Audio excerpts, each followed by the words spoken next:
বাকি যে দুটো কমিশন আছে তারাও এখানে কিছু রেকমেন্ডেশন দিয়েছে, বাট তারা 2 সপ্তাহ করে টাইম চেয়ে নিয়েছে।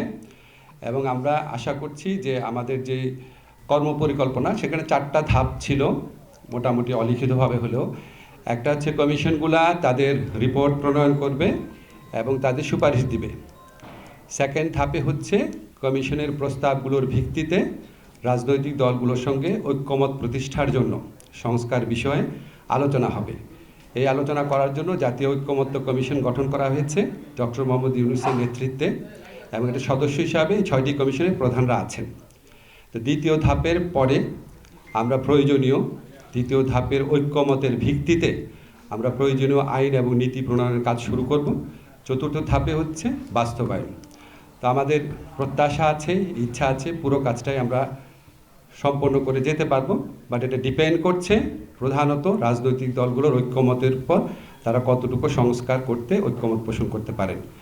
আমি জাস্ট আর 2টা কথা বলে রিজওয়ানাকে দিয়ে দিচ্ছি।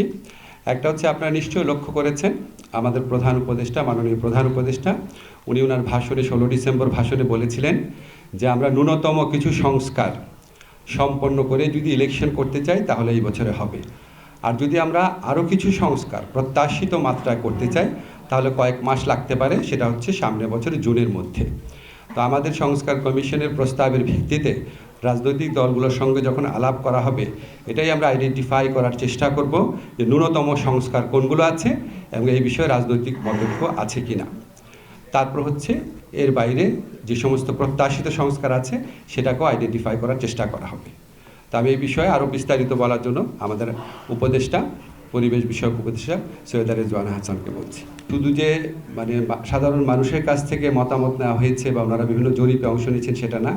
সংস্কার কমিশনগুলো বিভিন্ন রাজনৈতিক দল, পেশাজীবী সংগঠন, অ্যাক্টিভিস্ট সংগঠন সবার সাথে একদম উন্মুক্ত ছিল। অনেকেই গিয়ে প্রস্তাব দিয়েছেন, অনেকের সাথে ওনারা বৈঠক করেছেন, কনসার্ন যারা এক্সপার্ট আছে তাদের সাথেও কথা বলেছেন। আপনারা যদি আজকে প্রশ্ন করেন, আমাদের অনুরোধ হচ্ছে আপনারা এই সংস্কার কমিশনের রিপোর্ট আছে এটার মধ্যে সীমাবদ্ধ থাকার চেষ্টা করবেন।